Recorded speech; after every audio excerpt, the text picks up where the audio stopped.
프랑스가 독일에 항복하고 전 세계는 큰 충격에 빠지게 됩니다. 치밀하고 체계적인 계획 아래 대륙을 정복하겠다는 히틀러의 야욕이 현실화되기 시작했고, 폴란드에 이어 프랑스까지 침공함으로써 독일은 유럽의 많은 부분을 차지하게 되었습니다. 그리고 이제 그의 목표는 당시 최강대국 중 하나인 영국으로 향하면서 영국은 홀로 독일에 맞서야 했습니다. 이러한 상황에서 영국에서는 강력한 카리스마와 과감한 승부수를 던지는 사람이 있었는데 바로 윈스턴 처칠입니다. 그는 버트럼 램지 장군과 함께 프랑스와의 전쟁에서 덩케르크 철수 작전을 통해 불가능에 가까운 시나리오를 현실화하여 위기의 순간에 연합군을 구출해냈습니다.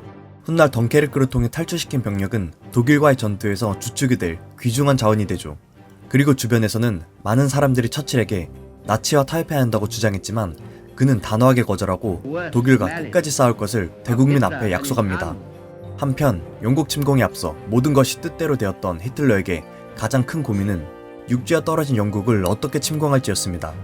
독일의 육군 전력은 영국을 압도하고도 남았지만 바다로 침공할 경우 영국의 해군과 맞서야 했는데, 이 당시 영국의 해군은 아무도 넘보지 못할 세계 최강이었기 때문에 독일 또한 해전을 통해서는 승산이 없다는 것을 알고 있었습니다. 독일에게 너무나도 큰 걸림돌이었던 영국의 해군력은 이들이 가장 먼저 해결해야 할 과제였습니다. 그런데 이때 독일의 헤르만 괴링 장군이 공군으로 영국을 침투하는 것이 독일에게 가장 유리한 작전이라고 주장합니다. 당시 독일은 육군뿐만 아니라 공중에서의 전투기와 폭격기는 세계 최고를 자부할 만큼 우세했고, 영국군은 물량에서 뒤처져 있었기 때문에 괴링은 이러한 무기로 영국의 바다와 공중을 모두 제압하겠다는 계획을 한 것이죠. 결국 괴링의 주장에 따라 독일은 영국과의 공중전을 선택하게 됩니다. 반면 영국도 독일의 우수한 공군력을 알고 있었기 때문에 하늘을 통해 침공할 것이라는 사실은 어느 정도 예측하고 있었습니다. 그러나 독일군에 미치지 못하는 영국의 항공 전력으로 인해 또 다른 보강할 만한 것이 필요했고, 영국군은 두 가지 이점을 이용합니다. 첫 번째는 영국은 체인홈이라고 불리는 최고 성능의 레이더를 보유하고 있었습니다. 이것은 전자파를 이용하여 프랑스 해안가에서 100마일 떨어진 내륙까지 적의 움직임을 사전에 포착이 가능했습니다. 두 번째는 영국은 독일의 암호 체계를 해독해내고 있었습니다. 한때 영국은 독일의 잠수함을 침몰시키고 암호가 기록되어 있는 책을 발견하는데, 타자키처럼 생긴 암호 해독 기계 애니그마를 이용하여 독일 공군의 작전을 미리 파악할 수 있었던 것이죠.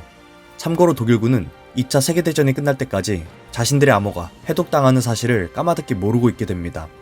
게다가 독일이 프랑스를 점령하고 영국을 곧바로 공격할 것이라는 예상과 달리 히틀러가 공세를 유보하면서 흘러간 약 한 달간의 시간은 영국에게 있어 그야말로 황금과 같은 행운이었습니다.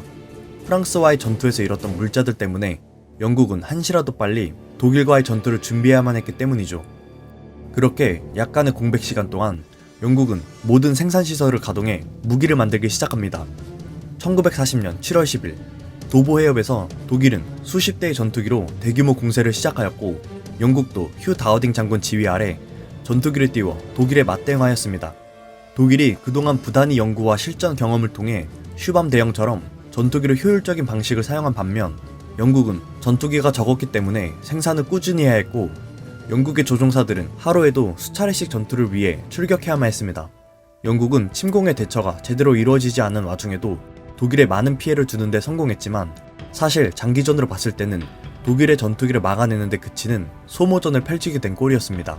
그렇게 한 달가량 독일의 압박을 버텨보지만 전투기 손실량이 급격히 커지면서 영국은 해협에서 물러나 이제 본토를 방어하는 본토 항공전으로 넘어가게 됩니다. 이에 영불 해협 상공을 완전히 평정했다고 판단한 독일은 다음 단계로 본격적인 영국 본토 대공습 준비에 들어갔습니다. 도보 해협을 공습한 지 한 달이 지난 8월 10일 영국 본토를 대공습하기로 계획된 날이 왔지만 날씨가 좋지 않아 3일 후에야 작전이 개시될 수 있었습니다. 이들의 목표는 대도시가 아닌 영국의 비행시설과 공군기지였습니다. 그들은 폭격기와 전투기로 무서운 공세를 가해 완전히 사용 불능 상태로 만들었다고 생각했지만, 사실 그것들이 불과 하루 만에 사용 가능 상태로 복구되고 있다는 점까지는 알아차리지 못했습니다. 영국은 피해를 입은 시설물과 전투기를 하루빨리 수리해 나서 독일의 열세인 물량을 이겨내고자 부단히 힘썼던 것입니다. 이러한 전쟁 패턴의 양상은 영국 본토 항공전 내내 벌어지게 됩니다. 영국의 정확한 피해 규모를 파악하지 못한 독일은 눈으로만 보이는 폭파 장면에 완전히 제압했다는 보고만 올리게 됩니다. 한마디로 독일은 영국의 의지를 과소평가하고 있었던 것이죠. 한편 영국은 독일의 전투기와 맞붙는 것보다는 지상으로 폭탄을 떨어뜨리고 있는 폭격기를 격파하는 작전을 벌이기 시작합니다. 이러한 영국의 공세에 속도가 느리고 기동력이 둔한 독일의 폭격기들은 전투기들의 보호를 받지 못하자 쉽게 무너졌습니다. 반면 독일은 이에 대응할 반격을 시도하는데 그것은 바로 선별적 공격이었습니다. 이들은 영국이 뒤에서 부단히 복구하는 것은 몰랐을지언정 어떤 것을 타격해야 피해가 큰지 그 대상을 선별하는 것과 영국의 약점이 무엇인지는 정확히 파악하고 있었습니다. 본토 항공전이 시작된 지 얼마 지나지 않아 독일은 영국의 감시망을 뚫고 4,500여 톤의 폭탄을 투하하여 비행장을 포함한 곳곳을 쑥대밭으로 만들기 시작하였습니다. 이제 영국 남부 상공은 완전히 독일의 차지가 되다시피 했으며 독일 국방군 최고사령부는 70만에 이르는 육군 부대를 수많은 선박에 태워 영국 본토로 침투시키겠다는 일명 바다사자 작전을 준비하게 됩니다. 전쟁이 지속되면서 영국도 최선의 전투를 벌이지만 상황은 암담해져만 갔습니다. 영국의 보도 매체는 적들을 격퇴시키고 있다고 보도했지만 공군 지휘부는 더 이상 독일을 저지하기 어렵다는 사실을 인정할 수밖에 없었습니다. 물론 처칠은 끝까지 독일에 대항해 싸우려고 했습니다. 그러나 바로 그때 극적인 반전의 계기가 생겨났습니다. 당시 영국은 어두운 밤에 올 수도 있는 침공을 막기 위해 모든 불빛을 차폐하고 전등을 수동하고 있었습니다. 하지만 8월 24일 밤에 독일의 폭격기가 영국의 공장지대 폭격을 시도하려고 나섰는데 이러한 칠흑 같은 어둠으로 인해 실수로 런던 시내에 폭탄을 떨어뜨린 것이었죠. 사실 제한된 무기로 최대의 효과를 얻으려면 런던과 같은 상징적인 곳보다 군사적인 목표를 먼저 제거해야만 했습니다. 무방비 상태의 런던 시내는 수십 명의 시민이 다치고 건물이 파괴되었습니다.